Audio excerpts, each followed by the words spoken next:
So today was the Olympics final, lads. It was the final of the biggest basketball tournament in the world for 12 of the players on the floor right now. Obviously, will always say it, I can almost guarantee that for every player on the France team, every player outside the US in Olympics, winning the Olympics would mean even more. And I'm pretty confident for some of the US players, it might even be more important than an NBA championship, honestly. But for most people on the floor, it's the biggest basketball game they will play in this year, and it by a mile. And lads, I was going to say it did not disappoint, but it really did. Because it's a weird one, because nothing went to form. Like, nothing went to form. Like, Team USA started off really, like, obviously, whatever. The first quarter is the first quarter. Like, it's an Olympic final. It's going to be tense. It's unlikely in a game of this magnitude that there's going to be too much in the first quarter. But, like, second quarter, USA were great. And then France pulled it back. And then USA pulled away. And then France pulled it back. And USA pulled away and France pulled it back. And in the end, whatever, it was a 5-point game. And you might be thinking, oh, this was a, like, super great game of basketball. It really wasn't. This was a case of which team is going to be worse. It really was. Gotta give props though. Both teams played really hard. Like, there is no question about that both teams played hard. And finally, lads, Dame Lillard showed up in the Olympics. He actually hit some shots. He hit shots down the stretch. Dame, might I say, did not look like he should not be on the floor, which he's looked like most of the Olympics. Dame's one of the best point guards in the world, but my God, is he been bad in these Olympics. He's been shockingly bad in these Olympics. But he stepped up. Like, again, when I'm talking about things not going to plan, normally USA start off badly and then suddenly they blitz teams in the third quarter. USA couldn't, and blitz teams down the stretch. USA couldn't hit a thing down the stretch. At times in the third quarter, they couldn't hit a thing. If they got in a third quarter run like against Spain or Australia, on either end of the floor, they would have blitzed France, blown France out completely. And then it was Dame, their worst player throughout this whole tournament that's been getting meaningful minutes, suddenly chipping in with some of the key baskets. That is crazy. For France, Evan Fournier, with one of the dumbest plays I have ever seen in a basketball game, laid on. But I will talk about that a little bit later. But, yeah. I just gotta say, though, congrats to this guy right here, number 7. Kevin Durant was spectacular. Also, congrats to this guy, number 10 right here as well, Jason Tatum. He was great. Jason Tatum was great. Kevin Durant was spectacular. And Drew Holiday, man, Drew Holiday, if Drew Holiday is your best or second best player as an NBA team, are you going to have a lot of success? No. But there are not many better tertiary options in the NBA. There are not many better third guys to have on your team than Drew Holiday. There really are not. And I'm telling you, the reason why I said straight away Drew Holiday should be starting, and people call me crazy, but Drew Holiday, I'm telling you, he was spectacular through this whole Olympics. Batum, I mean, he hit a big three-pointer, I guess. That's kind of all he did. Kind of all Nick Batum did in that game was hit a three-pointer.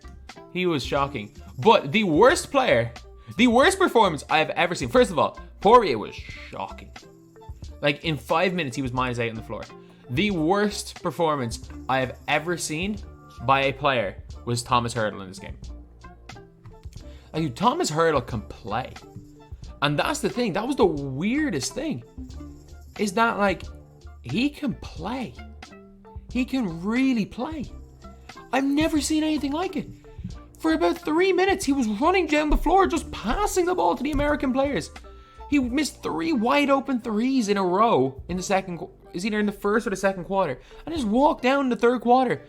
Like, it was a very tight game, and he just went down the floor and just handed the ball to the American players. I've never seen anything like it. Like Frank Ntilikina, they had to play Frank. Frank, who has been averaging probably nothing in these Olympics. He's been averaging 1 point a game, had to play. And then Frank hit a big shot down the stretch. And then again, he got a rush of blood to the head and started chucking. He started trying to shoot. Yabusele hit a big three-pointer, I think. Was it to bring it back to a 7-point game, I think? He had a huge three-pointer down the stretch. And in the next possession, USA's defense completely switches off. The ball goes to Yabusele.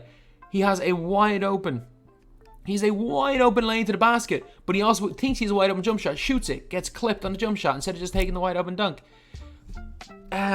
Rudy Gobert looked like prime Shaq at one stage. Like 5 of 5 in the field. Literally every time Gobert got the ball, it was just bounce, bounce, bounce, dunk, bounce, bounce, bounce, dunk. Every shot he made was a dunk. We got Mustafa Fall right here, who actually didn't play that badly. He did pass open 2 open dunks though. Like the ball was given to him inside. He had wide open dunks and he passed open 2 of them. Fournier was shocking. He had a big shot to bring it to a 6-point game in the fourth, and that's all he really did in the game after a decent enough start. Yabusele was pretty decent. Like 3-7 from 3, he did not have a bad game. Luau Cabarro, what may have been seen as a good game. And again, there was a huge possession. I think they were down 4, where Luau Cabarro catches the ball in the corner. He's being closed out by Kevin Durant. He has Mustafa Fall wide open under the basket. Dump it in. He's being guarded by Dame Lillard. All he has to do is just dump it into the big man. Bang. Suddenly it's a 2-point game, I think. He shoots it. Brick. Just every big possession for France, they did something dumb. And that's one of the weird things. USA, defensively, they were great. Bam chipped in with a couple of big points. He had a big one in the first quarter when things weren't going well to get them off the mark. He scored a couple of ones down the stretch. Dame Lillard with 11 points, a lot of that down the stretch. Drew Holiday, 11 points, didn't shoot the ball well. Like, America shot terribly. They shot absolutely terribly. Like, in 9 of 32 from 3. They're not going to win many games shooting like that. Tatum was huge. Kevin Durant was huge. Drew was good. And then down the stretch, Dame was good. And that's the thing with the USA team, is that they've got so much talent that they can afford to have a couple of players have a bad game. They can afford Booker and Middleton having bad games. Suddenly they got other guys step up. Whereas the France team, Fournier had a bad game. They really struggled. Hurdle, the coach had some serious balls leaving Thomas Hurdle out on the floor. He really did. That's all I'm going to say. He had some serious balls leaving him out on the floor instead of putting on Ntilikina earlier. Because I've never seen someone just throw the ball to the other team like that. Again, Frank turned the ball over once, and it was a very costly turnover. After he had a big 3, he came off a screen. He was actually wide open, tried to throw a bounce pass, threw it into Drew Holiday's hands right for a layup. I think they were down 5 at that stage and went to a 7-point game.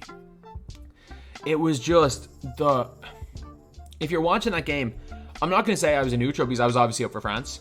Because again, I'm always going to support a team over a collection of players, especially a collection of players that were put together a week before the competition.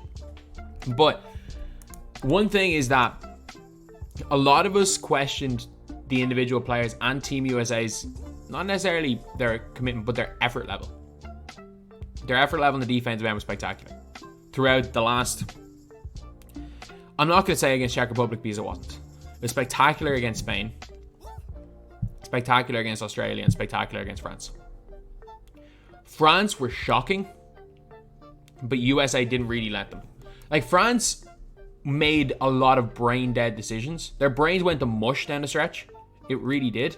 Like, Evan Fournier, after hitting a shot to make it a 6-point game, there was like 50 seconds left when they got the ball. He ran down the floor and shot the ball from the logo. Like, the most brain-dead thing you can do in an Olympics final. Especially because at one stage they got the game back to 3. If he had run down, scored a 2-pointer, he had an easy chance for a layup. If he had went in, taken his 2 points, all of a sudden, the game is a 4-point game with, what was it, like 33, 34 seconds to go. They get a stop, and all of a sudden, then they're now in some sort of position to do something instead of chucking up a shot off the backboard from 40 feet. Like, it just, again, summed it up. France would do a whole bunch of... France worked hard. They just did dumb things. They would do a whole bunch of good work to chase the game. USA pulled away, because USA are just a better team. France did all the hard work to pull themselves back into the game, and they get to within maybe 1 possession, 2 possessions. They get to a stage where they have a chance to do something, and then they do something brain dead. Like, that was literally the game. Like, France turning the ball over 18 times in the game. They turned it over 18 times. And I reckon of those 18 times, 10 of them were at least, I'm going to even say maybe more than 10. Because I'm even considering the ones where it's like the steal from Drew Holiday, where Ntilikina just threw a bounce pass into Drew Holiday's hands. Like, I'm going to count them as unforced. Of their 18 turnovers, probably 13 of them were just unforced turnovers from them doing dumb SH1T. I don't want to be demonetized. That is basically the summary of that game. France worked their ass off, then did something dumb. But, congratulations to Team USA. They won the first time. It looked like at the start that they weren't going to win the Olympic gold medal. They came back from death. We can't forget, they were down 10 against the Czech Republic early in that game. And they came back to get a little bit of a lead at halftime, blitzed them in the third. They did the exact same thing against Spain, except were they up at halftime in Spain, or were they only down a tiny bit? I think they might have been up at halftime or only down a small bit. And at the end, they did the exact same thing against Australia, bringing back the 3 at the end of the third, and then blitzed them in the third. They had their backs against the wall. This was not easy. They lost the first game and were down double digits, I'm pretty sure, in every game except this one here. So, gotta give props.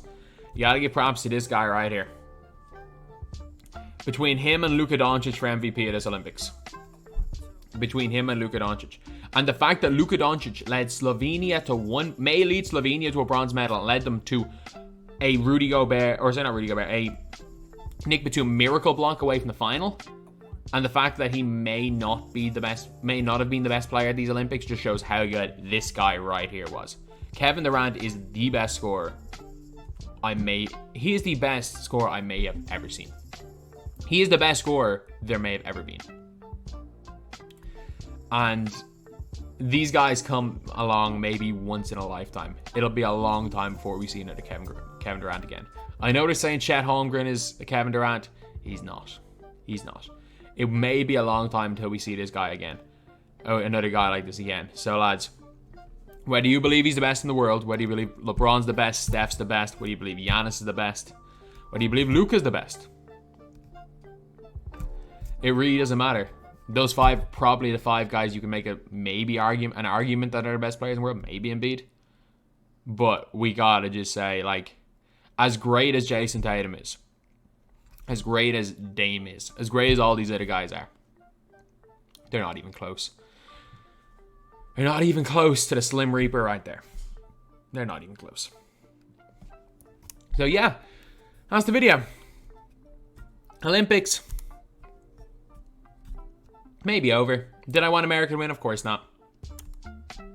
Anyone outside of America does not cheer for America.